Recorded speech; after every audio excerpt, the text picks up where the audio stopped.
Hello दोस्तों, market के दंगल channel में चलो अब देखते हैं कि पूरा साल में हमारे इंडेक्स में क्या हुआ है, स्टॉक्स में क्या हुआ है, हमको कौन से स्टॉक्स खरीदने चाहिए थे, अब किस सेक्टर में हमको छोड़ देना चाहिए, आगे क्या हो सकता है। तो दोस्तों आप देख सकते हो कि ये ऑप्स्ट्रा का मेरा इंटरफेस है। ये फ्री है, उसमें आपको एफ आई डी आई का डेटा मैं बता रहा हूँ। ये yearly F I D I जो बाय करते हैं ना, वो फिगर है। और ये जो डेटा है ना 2099 से 23 का है, मतलब लास्ट 15 साल का डेटा है। आप देखो कि 2018 से लेके 2009, मतलब ये जो 9 साल था ना, 9 से 18, उसमें एवरेज बाइंग हुआ था एफआई का 40,000 करोड़ के आसपास। क्योंकि आप देख सकते हो, देखो 18 में ऑलमोस्ट 37,000, 17 में 46,000, यहाँ पे 24, यहाँ पे 47, यहाँ पे 37, यहाँ पे कम था 14,000, यहाँ पे था 45,000, यहाँ पे वापस कम था 2,600 ही था, यहाँ पे 42 और यहाँ पे 50। तो ये जो 9 से 18 का फिगर था ना, वो राउंड अबाउट अब अगर एवरेज करोगे तो 30 से 35,000 करोड़ का आ रहा है। ठीक है, एक दो साल में छोटी खरीदारी है, बाकी सब में ऑलमोस्ट सेम ही है। लेकिन 19 में वो रिकॉर्ड टूट गया था और ऑलमोस्ट डबल हो गया था बाइंग। आप देख सकते हो 82,000 करोड़ का बाइंग हो गया था, मतलब 20-10 साल में ये हाईएस्ट था और डबल था।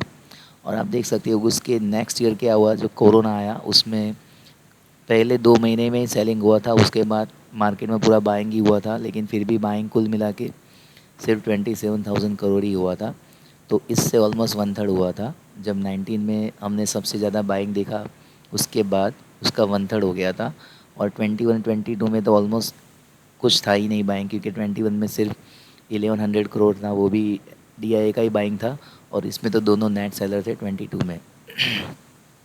अब आप 23 में देख सकते हो, अभी भी दिसंबर में ऑलमोस्ट 8 दिन का ट्रेडिंग सेशन बाकी है और उसमें हमने 1,56,000 करोड़ का बाइंग कर दिया है। मतलब ये पूरे सब अगर 15 साल का सम करो ना, तो भी उससे ऑलमोस्ट उतना ही हो रहा है। तो आप देख सकते हो कि ये जो साल में बाइंग हुआ है सबसे हाईएस्ट हुआ है लास्ट 15 साल में। तो बहुत हाई चांस है कि हम नेक्स्ट ईयर सेल ऑफ थोड़ा देख सकते हैं, क्योंकि इतना बाइंग होने के बाद अमूमन प्रॉफिट बुकिंग आता ही है इन लोगों की। एफआईआई भी सेल कर सकते हैं, डीआई भी सेल कर सकते हैं, क्योंकि बहुत ज़्यादा बाइंग हो गई है। अब देखो ये सब का अगर आप सम करोगे तो ऑलमोस्ट आपको 4 से 5 महीने का जो सम होगा ना, ये यहाँ पे एक साल में हो गया है। मतलब 4-5 साल की खरीदारी इन्होंने एक साल में कर दी है। तो ये बहुत ही ज़्यादा है। अगर हम मंथली डेटा देखें तो आप देख सकते हो सबसे हाईएस्ट बाइंग अभी इसी महीने में हो रही है, जबकि हो गई है 32,000 करोड़। अभी भी 8 दिन बाकी है, तो हो सकता है कि हम 35,000 करोड़ या 36,000 करोड़ के आसपास पहुंच सकते हैं। कल डीआई ने, अरे एफआई ने सबसे हाईएस्ट बाइंग की 9,000 करोड़ की बाइंग की है। तो आप देख सकते हो ये पूरे जो साल में ना, आप यहाँ से देखो, जनवरी से देखो तो जनवरी में तो सेलिंग ही हुआ था, लेकिन आप देखो फेब्रुआरी से बाइंग हुआ है, यहाँ पे भी सेलिंग हुआ था। लेकिन फिर भी अब देखो 3 महीने सेलिंग होने के बावजूद ये 9 महीने की ख़रीदारी इतनी ज़बरदस्त है कि पूरा जो साल का ख़रीदारी हो गया वो अगले 14 सालों का रिकॉर्ड ब्रेक है। तो ये मतलब हाई टाइम है कि हमको प्रॉफिट बुकिंग का सोचना चाहिए। अभी भी 8 दिन बाकी है, क्रिसमस आने में बाकी है, एक हफ्ता और बाकी है। हो सकता है एफआई और बाय कर सकते हैं, क्योंकि डाउ ने भी रिकॉर्ड कर दिया है 2 साल के बाद, अपने लाइफ हाई पे टिका है और वो भी अभी टिका हुआ है। तो थोड़ा और वहाँ पे भी तेज़ी हो सकता है, तो उसकी वजह से हम ऊपर चल सकते हैं। लेकिन अब थोड़ा हाई टाइम आ गया है कि हमको सेल करना चाहिए। अगर ओपन इंटरेस्ट की बात कर लूँ, सिर्फ वीकली एनालिसिस के पर्सपेक्टिव से, तो हम देख सकते हैं कि निफ्टी में जो पीसीआर है बहुत ज़्यादा है, 1.46। तो जो फ्राइडे को जो बाइंग आया था वो ज़बरदस्त आया था। और आप देखो कि जो पीसीआर था एक टाइम पे बहुत अच्छा बढ़ा था। आप देखो कि यहाँ पे ऑलमोस्ट 15 आसपास, हाँ 1.50 के आसपास चला गया था, ऑलमोस्ट सवा दिन के आसपास। तो ज़बरदस्त गजब का पीसीआर बढ़ा था उस दिन। सेंसेक्स में भी ज़बरदस्त बाइंग थी, क्योंकि आईटी इंडेक्स बहुत बड़ा था। लेकिन बैंक निफ्टी में ज़्यादा नहीं है, आप देखो 1.13 ही है। और Fin Nifty, mid cap Nifty में तो ऑलमोस्ट देखो आप, मिड कैप निफ्टी में तो सिर्फ 1 है। और फिन निफ्टी में भी शायद 0.99 ही है। तो उसमें अभी भी तेज़ी की जगह हो सकती है, अगर मंडे को फॉलो अप मिले फ्राइडे का तो। लेकिन ओवरऑल अगर हम अब थोड़ा डेटा एनालिसिस करके देखते हैं कि आगे क्या हुआ है, तो ये निफ्टी का चार्ट है और ये मैंने 6 मंथ का चार्ट लगाया। आप देख सकते हैं 6 मंथ का कैंडल है। तो अब देखो कि जो चालू हुआ था जनवरी में, हमारा इंडेक्स चालू हुआ था, तो जनवरी का जो ओपनिंग था 18,000 था, और अभी हमारा क्लोजिंग राउंड अबाउट 21,000 ही है, 21,500 है। तो ऑलमोस्ट हमने 3,400 पॉइंट का ट्रैवल किया है। मतलब पूरे साल में निफ्टी जो बढ़ा है वो 3,400 पॉइंट ऑलमोस्ट बढ़ा है। तो अच्छी बात है, क्योंकि माइंग जिस तरह से हुआ है उस तरह से निफ्टी भी अच्छा बढ़ा है। अगर उसी जगह पे हम बैंक निफ्टी देखें तो बैंक निफ्टी का जो ओपनिंग था वो 43,000 था, और अभी हमारा जो क्लोजिंग आ रहा है 48,000 आ रहा है। तो ये सिर्फ कम बढ़ा है। अब देखो यहाँ पे सिर्फ 5,000 पॉइंट का ही राइज़ मिला है, हालांकि यहाँ पे कम से कम हमको 7 से 8,000 पॉइंट का राइज़ मिलना चाहिए था। जिस तरह से निफ्टी और बैंक निफ्टी का जो फिगर है और जिस तरह से वो दोनों चलते हैं सिंक्रोनाइजेशन होके, तो उस हिसाब से हमको बैंक निफ्टी में कम से कम 7,000 पॉइंट, मतलब बैंक निफ्टी ऑलमोस्ट 50,000 के करीब होना चाहिए था। लेकिन फिर भी अभी हम 2,000 पॉइंट कम से कम चल रहे हैं निफ्टी के मुकाबले। अभी उसकी वजह है कि बाकी इंडेक्स निफ्टी में बहुत अच्छा कर चुके हैं, तो इसलिए शायद बैंक निफ्टी में थोड़ा कम हमको ये मिला है राइस। निफ्टी का अगर वापस हम करें और अगर हम 3 मंथ के चार्ट पे आए, तो 3 मंथ के चार्ट में आप देख सकते हो कि यहाँ पे यहाँ से स्टार्ट हुआ था ऑलमोस्ट अक्टूबर 21 से, मतलब आज से 2 साल पहले की बात हो रही है। तो 2 साल पहले से अगर हम देखें तो काफ़ी अच्छा कंसोलिडेशन हुआ है, निफ्टी वहाँ का वहाँ चल रहा था, और फाइनली हमको क्लोजिंग अप्रैल 23 में मिला था, जो हमारा जो अक्टूबर 21 का जो क्वार्टर पीरियड था उसके ऊपर यहाँ पे क्लोजिंग हुआ था। ऑलमोस्ट 1.5 साल के बाद हमको क्लोजिंग मिला था। तो बहुत अच्छा कंसोलिडेशन हुआ है। आप देख सकते हो कितने क्वार्टर कंसोलिडेशन हुआ है, तो 1 2 3 4 5 6 7 क्वार्टर में हमको मिला है। तो अभी हम सिर्फ 2 ही क्वार्टर ऊपर चढ़े हैं, तो अभी भी थोड़ा जगह तो बाकी है। लेकिन हालांकि हम 21 ईएमए से बहुत दूर है। ये 21 ईएमए है, ये जो रेड लाइन आपको दिख रहा है 21 ईएमए है, और नॉर्मली 21 ईएमए के पास में निफ्टी हमेशा चलता रहा है। तो अभी जो प्राइस चल रहा है 21 ईएमए से काफ़ी दूर है, तो हो सकता है कि हमको थोड़ा करेक्शन मिले और फिर हम ऊपर जाए, क्योंकि आगे जब भी हम 21 से दूर गए तो वापस वो एक बार डीप लेता ही है हर बार। आप देखो यहाँ पे भी लिया है, यहाँ पे भी लिया है, यहाँ पे भी लिया है, यहाँ पे भी लिया है। जितना हम दूर जाएंगे उतना शार्प फॉल आ सकता है। तो इस वजह से मैं बोल रहा हूँ कि 3 मंथ के चार्ट को देख के तो लग रहा है कि एक बार डीप हमको मिलना चाहिए। अगर हम महीने का चार्ट देखें तो महीने में आप देख सकते हो कि यहाँ पे अच्छा सा कंसोलिडेशन मिला है। आप देखो अगर महीने का चार्ट्स के हिसाब से देखें तो भी यहाँ से अक्टूबर 21 का ही दिख रहा है, और आप देखो कि मार्केट यहाँ से कोरोना के टाइम से पहले बढ़ा, निफ्टी काफ़ी बढ़ा, स्ट्रेट ही बढ़ा था, और फिर ये जोन जो आया 21-22 का, वहाँ पे जो ज़बरदस्त कंसोलिडेशन हुआ, और ये जो ब्रेकआउट मिला हमको जून में मिला। तो मतलब 21-22 में जो हमको FIDA का फिगर देख रहा है वो इसी वजह से हो रहा है, क्योंकि निफ्टी अब देखो पहले नीचे आया, फिर ऊपर गया, फिर वापस नीचे आया, फिर ऊपर आया। तो मतलब उसकी वजह से हमको निफ्टी में कुछ ज़्यादा मूवमेंट नहीं मिला था, क्योंकि बाइंग था ही नहीं। जो नेट बाइंग आया जून से ही आया। ये वो फिगर हमको यहाँ पे शायद जून से ही दिखता होगा, हम देख लेते हैं कहाँ से मिला है हमको वो फिगर। अगर हम मंथली में देखें तो शायद जून से स्टार्ट हो गया होगा। हाँ देखो, अब जून में सबसे ज़्यादा बाइंग हुआ था 31,000 करोड़ का। तो जून से ही तेज़ी हमारा ओरिजिनल स्टार्ट हुआ है। तो यहाँ से हमने ब्रेकआउट दे दिया जून से, और फिर वापस हम 5 महीना हमने कंसोलिडेशन किया है, 1 2 3 4, और फिर 5वें महीने में मतलब नवंबर में हमने ब्रेकआउट दिया वापस, और हम यहाँ से ऊपर चल रहे हैं। और आप देखो मंथली में हम एक चैनल में चल रहे हैं, और ये चैनल का भी अभी तो ब्रेकआउट हो गया है। आप देखो यहाँ पे जब भी चैनल के पास आते थे हम नीचे आ रहे थे, वापस ऊपर गए, वापस नीचे आए, वापस ऊपर गए, और यहाँ पे कंसोलिडेशन होके हमने यहाँ पे ब्रेकआउट किया है। तो ब्रेकआउट तो सस्टेन होना चाहिए। तो मतलब अभी मंथली चार्ट में भी हम ब्रेकआउट लेवल पे ही है, लेकिन हालांकि मंथली में हम 20 EMA से थोड़ा दूर है। 20 EMA का जो लेवल आ रहा है 18,500 पे आ रहा है, तो मतलब 3,000 पॉइंट हम यहाँ पे भी ऊपर है। तो यहाँ से भी लॉजिकली हमको ये दिखता है कि एक बार मार्केट नीचा डिप देना चाहिए। अगर हम वीकली एनालिसिस देखें इसमें, तो वीकली में भी आप देखो कि प्योर ब्रेकआउट है, और वीकली में तो ये चैनल कम्प्लीटली फॉलो हो रहा है। और यहाँ से हमको दिख रहा है कि 21 EMA यहाँ पे भी वीकली चार्ट में भी काफ़ी दूर है, और उसका लेवल करीब करीब 20,000 आ रहा है। तो यहाँ से भी हम 1,500 पॉइंट ऊपर है। तो ये जो तेज़ी हुई है ऑलमोस्ट आप देखो कि 7 वीक से हम ऊपर जा रहे हैं। 1 2 3 4 5 6 7 7 वीक से हम ऊपर चल रहे हैं। 7 वीक हम लगातार ग्रीन बना रहा है। आप देखो आगे कहीं पे भी ऐसा नहीं देखने को मिलेगा कि जिसमें लगातार हमको 7 कैंडल ग्रीन मिला हो। आप देखो यहाँ पे हमको मिला था, बाकी कहीं पे भी हमको 7 कैंडल कंटिन्यूसली ग्रीन नहीं मिले। यहाँ तो बहुत ही ज़्यादा हो गया है बाइंग। अगर हम डेली चार्ट में देखें तो डेली चार्ट में आप देखो, डेली में भी अच्छा सा ब्रेकआउट ही है, ब्रेकआउट पे ही चल रहे हैं हम। तो डेली में भी ब्रेकआउट तो अच्छा हो गया है। यहाँ पे 5 दिन का कंसोलिडेशन होने के बाद हमने ब्रेकआउट दिया है, तो डेली में भी कोई प्रॉब्लम नहीं दिख रहा है। लेकिन अवरली अगर हम देखें तो अवरली में हमको ये देखना है कि अवरली में हम निफ्टी में नेगेटिव कब होंगे। तो अब देखो ये पहला लेवल आ रहा है 21,300। अगर हम 21,300 के नीचे जा रहे हैं तो सीधा पहला टारगेट 21 ए में आएगा और वो आएगा 21,200। तो ज़्यादा फॉल तो नहीं दिख रहा है। अगर हम 300 को क्रॉस करें तो सीधा 200 को दिख रहा है। अगर उसको भी हम ब्रेक कर रहे हैं तो ये जो ब्रेकआउट था अवली कैंडल में, यहाँ तक आ सकते हैं जो है 21,050। और अगर उसको भी हम क्रॉस कर रहे हैं तो ये जो ट्रेंड लाइन सपोर्ट मिल रहा है वो मिल रहा है 20,800 के आसपास।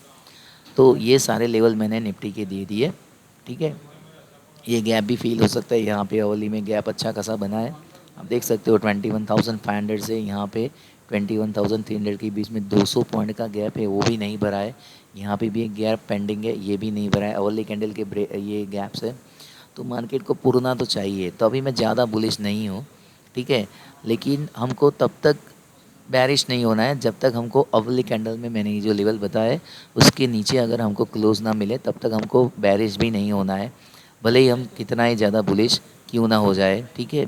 मार्केट कितने ऊपर क्यों ना जाए, हमको ऐसा नहीं सोचना है कि अब मार्केट नीचे आ जाएगा। जब तक ये लेवल जो मैंने मेंशन किया है उसके नीचे नहीं आता है तब तक हमको कुछ सोचना नहीं है। तो गाइस ये निफ्टी का था। अगर हम बैंक निफ्टी का देखें अवर्ली में, तो आप देखो बैंक निफ्टी में तो क्लियरली दिख रहा है कि हम 21,000 से अवर्ली में तो नज़दीक है। तो पहला टारगेट तो 47,600 दिख ही रहा है। लेकिन अगर ये लेवल हमने तोड़ा 47,450 का, तो सीधा हम 1,000 पॉइंट नीचे लैंड हो सकते हैं, सीधा लैंड हो सकता है। बीच में कोई भी ऐसा सपोर्ट नहीं दिख रहा है। हालांकि ये थोड़ा छोटा सपोर्ट है यहाँ पे, ऐसा नहीं है कि नहीं है, ये सपोर्ट है। 46,900 के आसपास सपोर्ट है। अगर हम 47,500 को ब्रेक कर रहे हैं तो यहाँ पे एक छोटा सपोर्ट है यहाँ से, क्योंकि यहाँ से अच्छी बाइंग आई थी और उसने सस्टेन भी किया है। तो एक छोटा सपोर्ट है, लेकिन अगर ये ब्रेक हो गया तो सीधा ये गैप भी हम फिल कर सकते हैं, जो कि है यहाँ पे 45,500। और यहाँ पे जो लेवल है 45,000। तो यहाँ पे भी 500 पॉइंट का गैप है। तो यहाँ की निफ्टी के जितने गैप नहीं है, क्योंकि हालांकि हमने देखा भी है कि बैंक निफ्टी का स्पीड थोड़ा कम हो गया है, क्योंकि पिछले 2 दिन में निफ्टी ज़्यादा बढ़ा है क्योंकि आईटी इंडेक्स काफ़ी बढ़ा है। लेकिन बैंक निफ्टी में इतना मूव नहीं आया। बैंक निफ्टी में जो मंडे ट्यूसडे मूव आया था उसके बाद पिछले 3 दिन में इतना ज़्यादा मूव हमको देखने को नहीं मिला है।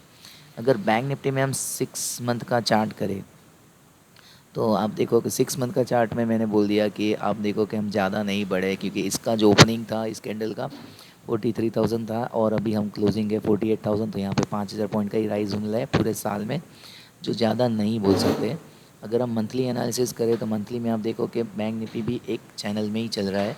और यहाँ पे कोरोना के टाइम में ब्रेकडाउन हुआ था हालांकि, लेकिन बाद में वापस हमने वो चैनल फॉलो करके रहे हैं। और इस बार ऐसा हुआ है कि हम वापस हमने उसमें ब्रेकआउट दे दिया है। लेकिन यहाँ पे भी हम मंथली कैंडल में भी आप देखोगे 2100 का जो 21 का ईएमए है वो बहुत दूर है, वो ऑलमोस्ट आ रहा है 42,000 पे। तो मतलब यहाँ से हम 6,000 पॉइंट ऊपर चले गए हैं। तो ये भी दिखा रहा है कि एक बार तो फॉल दिखना चाहिए, क्योंकि देखो आप जब भी यहाँ से आप ऊपर जा रहे हो तो एक बार रिट्रेसमेंट कर रहे हो, जब भी वापस जा रहे हो एक बार रिट्रेसमेंट कर रहे हो। यहाँ पे भी गए रिट्रेसमेंट किया, यहाँ पे भी गए रिट्रेसमेंट किया।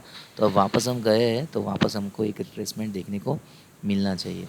अगर हम वीकली एनालिसिस में देखें तो वीकली में अब देखो बैंक निफ्टी में वीकली में तो दिख ही रहा है, ये पूरा ट्रेंड लाइन का ब्रेकआउट भी हो गया है और बहुत कंफर्म ब्रेकआउट दिया है।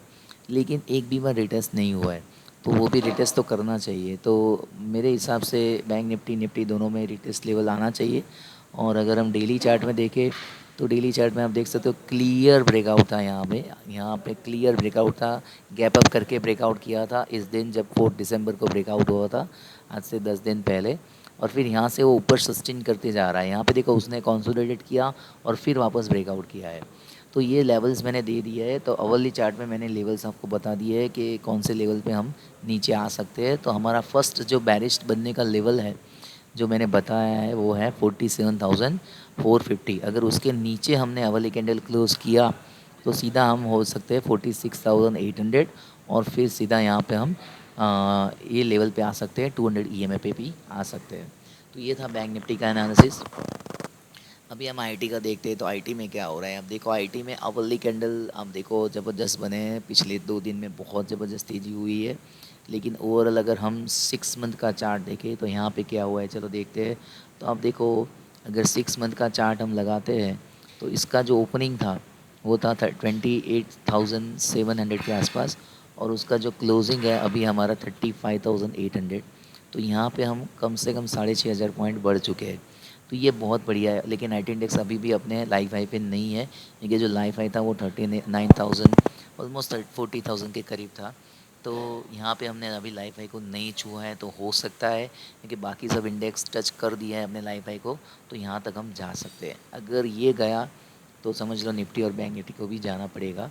अभी हम मंथली एनालिसिस पे आ जाए तो मंथली में तो आप देख सकते हो कि बहुत अच्छा राउंडिंग बॉटम पैटर्न बन गया है आईटी इंडेक्स में। तो हो सकता है यहाँ तक हम आना ही चाहिए। ये मंथ एंड तक हो भी सकता है। अगर नास्डेक में अच्छी तेज़ी बनी रही तो ये लेवल हम वापस टच कर सकते हैं, यहाँ तक हम वापस आ सकते हैं। ओके, ये लेवल 39,158 का है। तो मतलब यहाँ से वैसे तो काफ़ी दूर है, 4,000 पॉइंट का गैप है। तो इतना ज़्यादा नहीं लगता है कि ये महीने में हो जाएगा, टाइम तो लगेगा। लेकिन अभी आईटी इंडेक्स ही ऐसा है कि जो बाकी रह गया है अपने लाइफ हाई से टच होने में।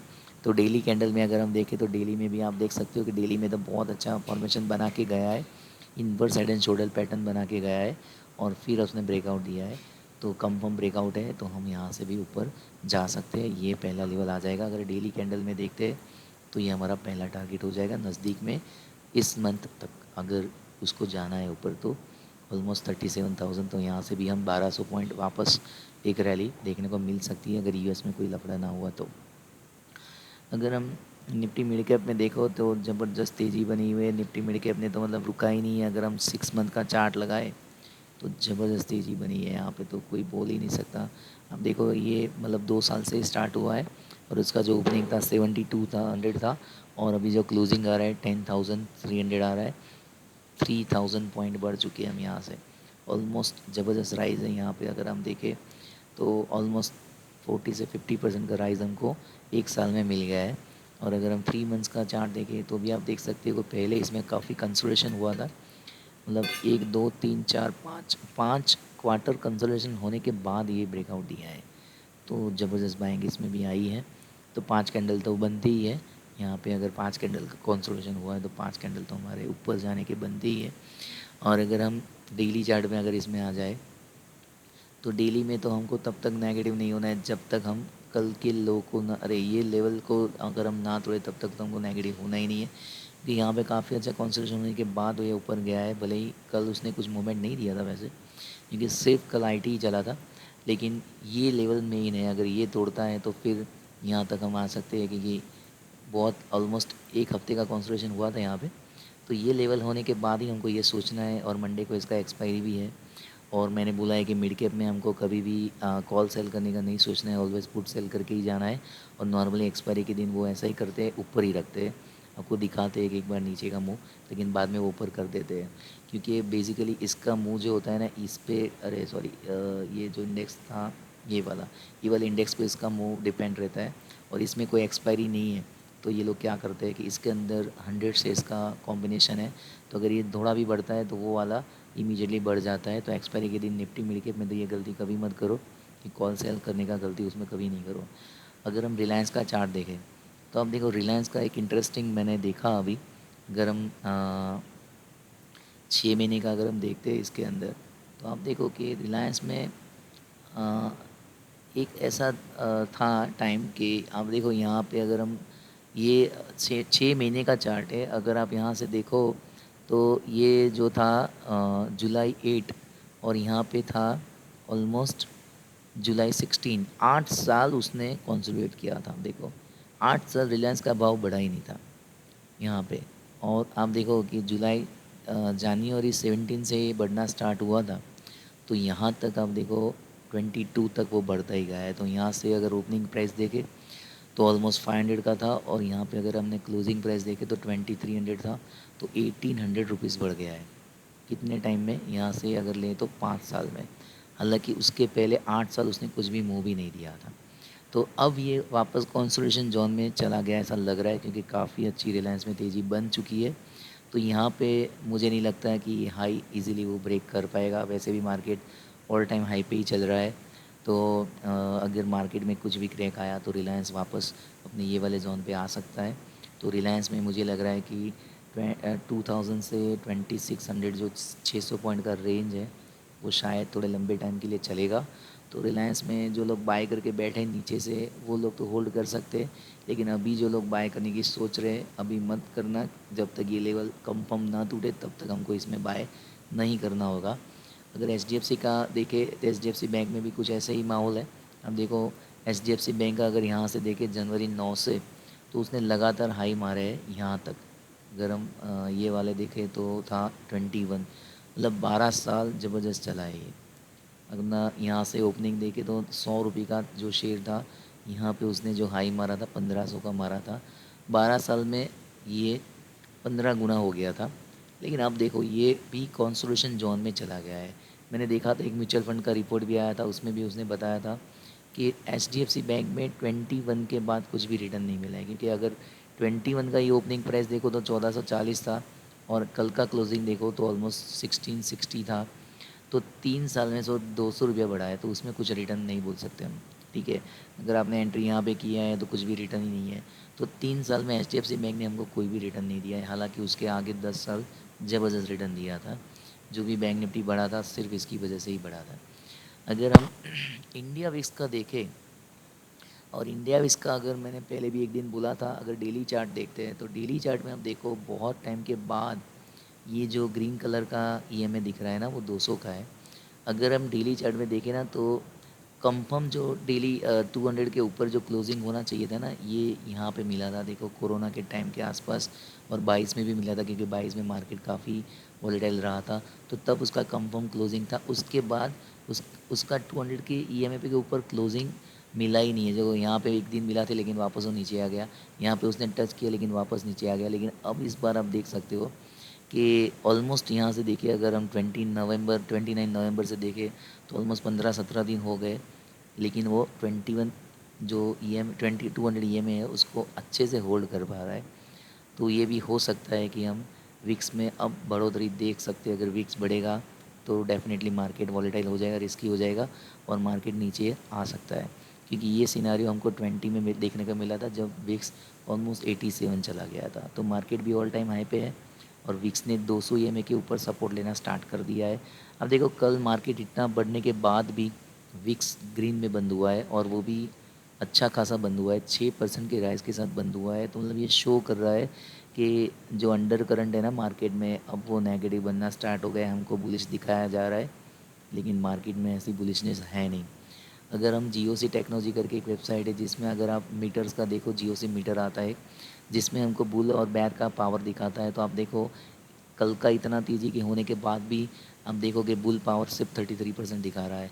इतना तेज़ी होने के बाद भी अगर ये बिलो 50% है, मतलब ये रिस्की है। और ये कोरोना के टाइम में भी सेम शो हो रहा था, मार्केट ऊपर चल रहा था, लेकिन अल्टीमेटली अंडर करंट वो नेगेटिव ही बता रहा था। तो यहाँ से एक और भी चीज़ देखने लायक है इस वेबसाइट में, कि यहाँ पे देखो मिड कैप निफ्टी का ये जो इंडेक्स है ना, उसमें जो पुलर्स और ट्रैकर्स आते हैं ना, वो उसका लिस्ट आता है। तो मिड कैप निफ्टी 15 शेयर्स का बना हुआ है।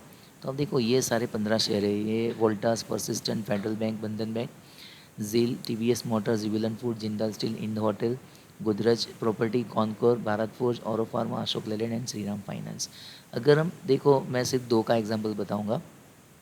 तो मैंने जब इसका स्टडी किया तो मुझे पता चला कि आप टीवीएस मोटर देखो, आप देखो मिड कैप बढ़ रहा है, तो उसके साथ साथ टीवीएस मोटर भी देखो क्या बढ़ा है। ये देखो, मतलब यहाँ से आप देखो कि अगर ये जनवरी 20 जो जुलाई 20 जहाँ उस टाइम था, उसका जो ओपनिंग था 378, और उसका कल का क्लोजिंग था 2018, मतलब 6 गुना हो गया है। सिर्फ 2 साल में ये शेयर्स 6 गुने हो गए। तो इसी की वजह से मिड कैप भी बढ़ रहा है। देखो आपको रिलायंस और एचडीएफसी और टीसीएस ही दिखता है, लेकिन आपको देखना चाहिए कि कौन सा इंडेक्स ज़्यादा कर रहा है और उस इंडेक्स के अंदर कौन से शेयर्स है और उसी शेयर्स को हमको टारगेट करना चाहिए। तो ये देखो कंटिन्यूस, अब देखो 6 महीने का एक भी कैंडल इसका ग्रीन अरे रेड नहीं है। अगर हम इसका मंथली भी देखेंगे ना तो पता चलेगा कि सिर्फ यहाँ पे 2-3 महीने ऐसे निकले कि जिसमें उसने कंसोलिडेशन किया है, लेकिन लगातार वो ऊपर ही रहा है। अब यहाँ पे फेडरल बैंक भी देख सकते हो आप, देखो फेडरल बैंक भले ही छोटा शेयर है, लेकिन अगर हम 6 महीने का चार्ट देखें तो पता चलेगा कि ये भी मिड कैप निफ्टी का पार्ट है। और देखो कोरोना के टाइम में उसने जो लो बनाया था, आप देखो 45 रुपीज़ का, और कल का उसका क्लोज था 147, तो ये भी 4 गुना हो गया है 2 साल में। तो हमको ऐसे शेयर्स पकड़ने चाहिए। कई लोग बोलते हैं कैसे बाय करें कैसे बाय करें, लेकिन हमको क्या करना है, तो यहाँ पे हमको जाना होता है और ये सारे इंडेक्स दिखाया जा रहा है। देखो ये सेंसेक्स, देखो आप सेंसेक्स में, अगर हम सेंसेक्स का मुझे बताना रह गया, आप देखो सेंसेक्स अगर 6 महीने का ये चार्ट है और अगर हम पूरे साल का मूवमेंट देखे, देखो सेंसेक्स का ओपनिंग था 61,000 का और कल का क्लोजिंग है 71,500 का। तो अब देखो 14,000 पॉइंट हम बढ़ चुके हैं इस साल में। हालांकि निफ्टी सिर्फ 3,400 पॉइंट बढ़ा है और बैंक निफ्टी सिर्फ 5,000 पॉइंट ही बढ़ा है, लेकिन सेंसेक्स हमको 14,500 पॉइंट मिला है राइस, पूरे साल का राइस की मैं बात कर रहा हूँ। और अगर हम यहाँ पे सेंसेक्स में देखें तो आप देखो सेंसेक्स में कौन से शेयर्स है, देखो सेंसेक्स 30 कंपनी का ही बना हुआ है। ठीक है, ये कल का दिखा रहा है, हमको ऐसा नहीं देखना है, कल का नहीं देखना है, लेकिन हमको ओवरऑल देखना होता है कि इसमें कौन से शेयर्स हैं अच्छे। तो देखो एस बी आई है, रिलायंस है, एच टेक, एल टी देखो, ये सब देखो, एम टी पी सी है, टाटा स्टील, एशियन पेंट, आप देखो टाटा स्टील देखो, टाटा मोटर्स देखो, विप्रो देखो, ये सब जो शेयर्स है ना, हिंदुस्तान लीवर, बजाज फाइनेंस, ये सब शेयर्स के साथ ये बना हुआ है। तो आईटी में ज़बरदस्त बाइंग आई, मारुति में ज़बरदस्त बाइंग आई, आईटीसी में ज़बरदस्त बाइंग आई, ये सब शेयर्स 2-2 3-3 गुना हो गए। आप लोग खुद चार्ट खोल के देख सकते हो कि पूरे साल में इन लोगों ने क्या मूवमेंट दिया है। अब नेस्ले का भी चार्ट देखना, बहुत ही ऑलमोस्ट ट्रिपल हो गया है अगर कोरोना के लेवल से देखें तो। हालांकि शेयर्स बहुत महंगा है। तो हमको जब भी बाइंग करना होता है तो इस तरह से देखना होता है कि इंडेक्स के कंस्टिट्यूशन देखो और उसमें से हम डिसाइड करें कि कौन सा शेयर्स हमको अच्छा रिटर्न दे सकता है। तो कई लोग सिर्फ रिलायंस और एच बैंक और एल और यही सब मानते हैं, लेकिन ऐसा नहीं है भाई। मिड कैप में बहुत अच्छे पैकेज ऐसे हैं जो बहुत ज़बरदस्त रिटर्न देते हैं। और मिड कैप के मैंने बताया कि 5 क्वार्टर वो शांत रहा था, तो अभी सिर्फ 3 ही क्वार्टर ऐसा है कि वो बढ़ा है, तो अभी और 2 क्वार्टर का हमारे पास स्पेस बचा हुआ है। हालांकि फॉल आने का संभावना उसमें ही सबसे ज़्यादा है। ठीक है, तो ये मेरा एनालिसिस था। अगर वीडियो अच्छा लगे तो लाइक करें, शेयर करें, सब्सक्राइब करें। वीडियो थोड़ा लंबा हो गया था, लेकिन एंड तक देखना, आपको काफ़ी कुछ जानने को मिलेगा। ठीक है, धन्यवाद।